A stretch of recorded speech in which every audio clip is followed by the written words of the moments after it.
Hello you guys, welcome back to my channel, or welcome to my channel if you are new. Today I am going to be doing a video about 10 fashion mistakes that you could be making and how you can fix them.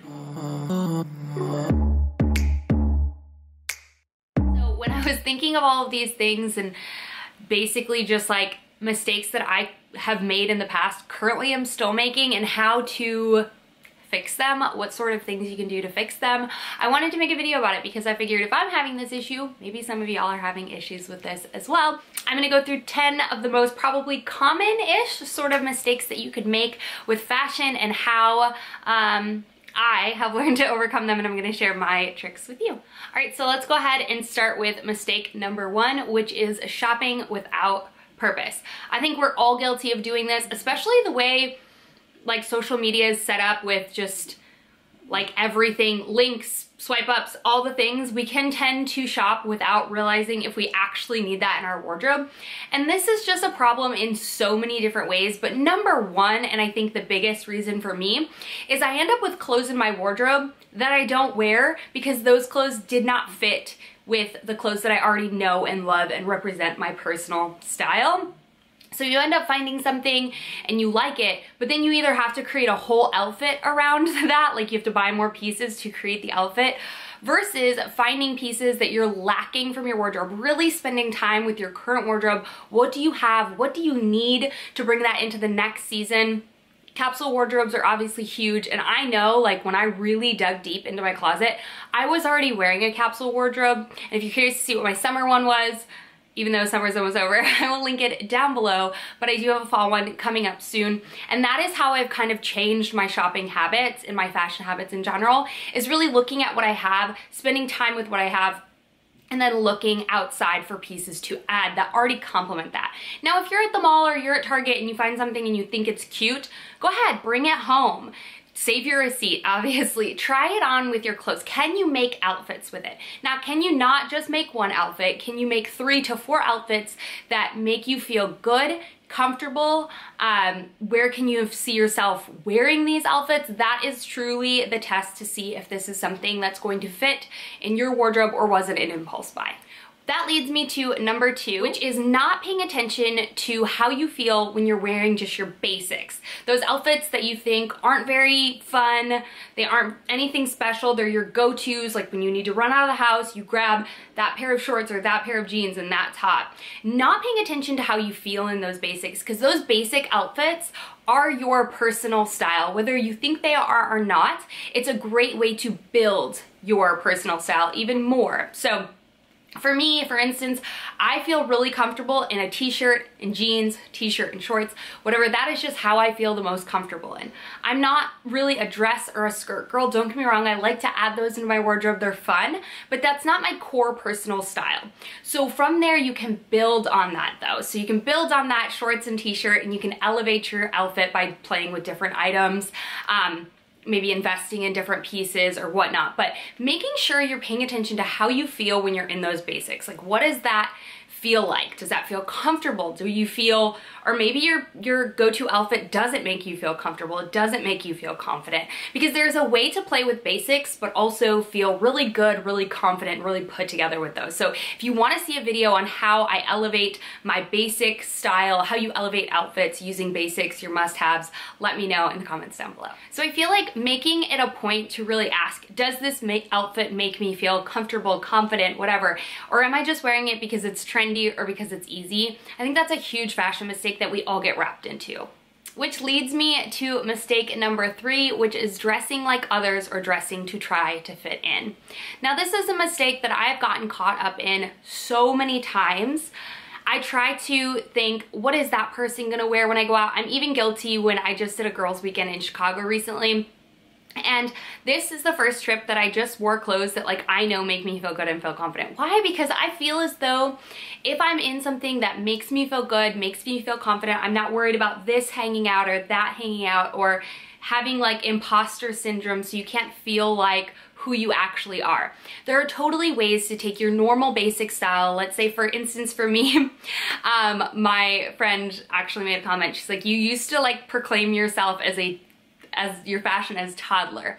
And that was it. It was just fun. It was carefree. It was colorful. It was all of this. And I've made this transition since becoming a bit older to, she calls it coastal grandma. And I know that's a total like trendy sort of word right now. And it's okay. And I think that trend is happening because people are older, they're investing more in basics, they know what fits them, that feels good, and realizing that you don't have to keep up with all the trends in order to be fashionable and whatnot. So for me, I took my basics, I tried not to dress like anybody else. I really focused on elevating what I currently had to fit where we were going. Like I wasn't gonna wear, you know, I don't know. I was able to elevate what I was going to currently wear that I would wear on a day-to-day basis and make it feel a little bit more special to meet the occasion. But remind yourself that you do not have to change how you're wearing to fit in at a certain party, at a certain whatever. You can take your style and elevate it to match that, but keeping your core style all along.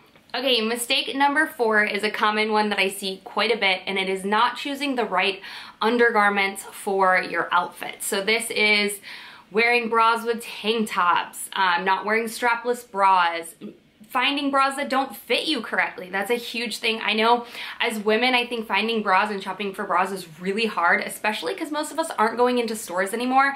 Do you really know your true size? So I really encourage you to get measured, figure out what your true size is, and do it often because honestly, life changes and your body changes as you grow. So not picking the right undergarments, whether that means bra, underwear, socks. If you're not wearing seamless underwear or underwear that doesn't like cut in, dig into your sides, highly recommend it. I think it just, again, can take a very simple outfit and just make it look more polished. If you're wearing a tank top and it shows bra straps, just by wearing a strapless bra, you're instantly going to look more elevated, more sophisticated with your outfits. It's very basic, simple, and I'm not saying you have to invest in a very, very high quality bra or anything like that. I think if you get fitted, you can shop for bras just about anywhere. Anything that makes it as a seamless look to the outfit, I think undergarments are huge and make a really big difference in creating a polished outfit. So don't make the mistake and get good undergarments per outfit and make sure you're really assessing, is this the right undergarment for this outfit? So you're not walking around with black underwear and a white skirt.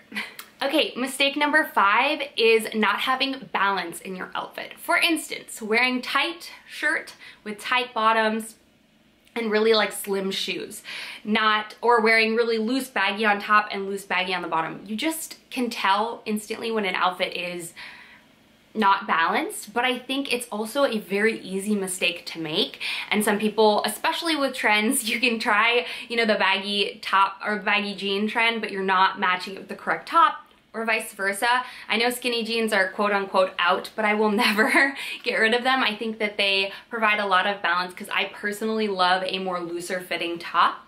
So I think that having balance, whatever balance means to you in terms of your proportions, whether you're very short torso or very long torso, that can also play with balances as well. So I think that balance is super important. I love pairing an oversized top with really tight bottoms or vice versa. I think the flow, it just helps it from looking too, if it's all too tight, it can look a little bit skimpy, cheap. If it's all too loose, it can look unpolished and unprofessional. All right, and now tip number 6 is not shopping for a specific vacation or specific event.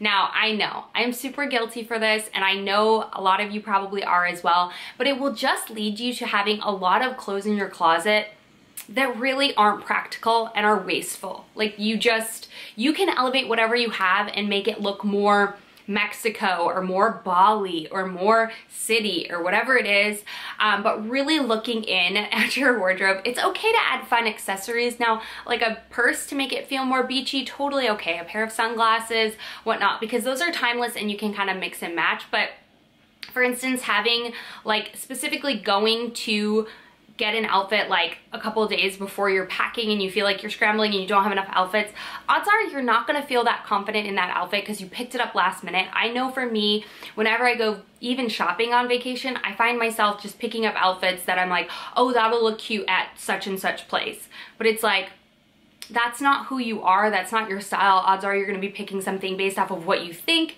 is trendy or cool to wear to such and such place versus, again, sticking with your basics and then making them look a little bit more to fit your surroundings. I just feel like that's the key in all of this, is to continue to stay true to your personal style and fashion. If you feel like you want a video on how to find your personal style and fashion, let me know in the comments down below. But I find that impulse shopping before a big trip, or while you're on the big trip, to fit in or feel like you go with Mexico is not a sustainable way to build a clothes in a closet that you really feel comfortable and confident in. And that's gonna lead you to looking at your closet and saying, I have a ton of clothes, but I have nothing to wear. Why? Because odds are you're not gonna wear the same outfit that you wore, you know, that you thought was a good idea to wear it to that club in Mexico, walking around town to go get groceries. Tip number 7 is not investing in your basics. I think, as always, like, you just think, oh, they're just basics, they're not that important. I'd rather invest in fun pieces that are like really cool. But it's like, your basics are the basics that you're gonna wear all the time. Now, for investing, I mean that very like, to you, what is an investment piece? So if you're currently buying your basics at Target, for instance, maybe you look towards Madewell or something like that, or vice versa. Like if you're currently buying your, I don't know, investing means something to everyone that's different, and I'm not gonna say you have to spend $100 on a basic white tee, because I don't think you need to. But I mean, like, really trying to find good quality basics. Like a white t-shirt, you're like, it's a white t-shirt, it doesn't matter where I get it from. That's fine, as long as it fits well and feels good and holds up, because I think we forget that our basics are probably our most worn items. So they deteriorate a little bit faster because you're wearing them all the time. So it's okay to spend a little bit more money on them so they don't fall apart as easily, so you don't have to replace them as easily. I think it's really important to focus on good quality pairs of clothes that fit you. And that's what I mean by investing. I mean, really taking your time investing in finding those pieces, even if they're only a $5 t-shirt, that's okay. To each his own, and whatever budget you have, it's totally doable to do fashion on any sense. So I think it's just really important to invest in finding those basics that fit you really well and make you feel really good, but also are gonna hold up to the test of time. All right, and then mistake number 8 is not having a cohesive look when it comes to your fashion, finishing it with hair and makeup. So for instance, I just feel like if you take an outfit that is a very simple outfit, but you polish your hair and you make sure your makeup matches that outfit, I think it completes the look. You're gonna feel a whole lot better if you're wearing your basic outfit that's your go-to, your most comfort, with a fresh makeup and hair. Now for me, I have in the days always, just with my older age, just really accepted that I like my hair and my makeup a certain way. So I don't change my hair or makeup depending on my outfit, and that's completely okay. But I think getting your hair and your makeup done before applying or before trying on an outfit is just going to give you a better visual on how the outfit looks together. And I'm not saying that you have to, I just mean in general, like making sure that cohesively your whole look matches and goes really well together. I just feel like gives you more balance, and you're able to see if that outfit makes you feel good or doesn't. All right, mistake number 9 is not playing up patterns and textures within your wardrobe. So as simple as like your classic basic white button down, right? There's so many different ways that you can elevate a basic white button down, or if you already know you feel so good in a white button down, but you're like, how can I like change it up a little bit? Satin button downs, silk white button downs, eyelet, linen. There's so many different ways that you can take what's seemingly a very basic, and you're like, it's just a white button down, and elevate it to a more, like, let's say formal or more casual outfit. It's so easy to do. And if you're not looking in your closet and being like, what do I always grab? And can I get that in a different fabric? Can I get that in a different pattern? How can I make this, you know, still feel comfortable just in a more elevated way? For me, I know I absolutely love button downs, so I always grab different fabrics, different patterns, and I know that I'm gonna reach for them because I love the fit of button downs. So I think that's a really easy way to just look into what you already have in your closet. You like that basic white t-shirt. Do they offer it in patterns? Do they offer it in different styles, and you already like the fit of it? That's an easy way to go ahead and add more things to your closet, but know that you're going to wear them and they will already go well with what you already currently have. All right, and then mistake number 10, and my final mistake, is not picking just one item to really be the standout feature of your outfit. So this I relate back to makeup, honestly. I know it's like the concept of having like black dark smoky eyes, a red bold lip, and really dark and intense like blush and highlighter. It's like, where is the focus? Where do you want the eye to be drawn to? There's always obvious exceptions to this rule, but generally speaking, you want one item within your outfit to really be the focus. Or let's say if you're just going the basic, that's completely okay as well if you're just going very neutral. But generally speaking, let's not wear a crazy patterned top with a crazy patterned bottom. You don't know where the focus is. The outfit just kind of looks mumbled and jumbled. If you're going for a statement blazer, like neon blazer, go very basic with your other pieces. Go very neutral. Complement the shade that you currently have that you're trying to feature. Now for me, I love bold colors. I also really love neutrals, but find colors that really complement each other, are within that same family, and I feel as though you're not mixing cool tones with warm tones or whatever. I feel as though your outfit's gonna feel more cohesive, and if you pick one specific, you're like, this is the statement of it, how can I then pair other pieces with it? I think is a really great rule of thumb, so your outfit just looks more cohesive and you don't look kind of crazy. So those are my 10 top picks of fashion mistakes that you could be making, how I recommend fixing them. If you're making any of these mistakes, let me know if any of these tricks helped you. I love you guys so much. Thank you all for taking the time to watch, and I'll see you all in my next video. Bye.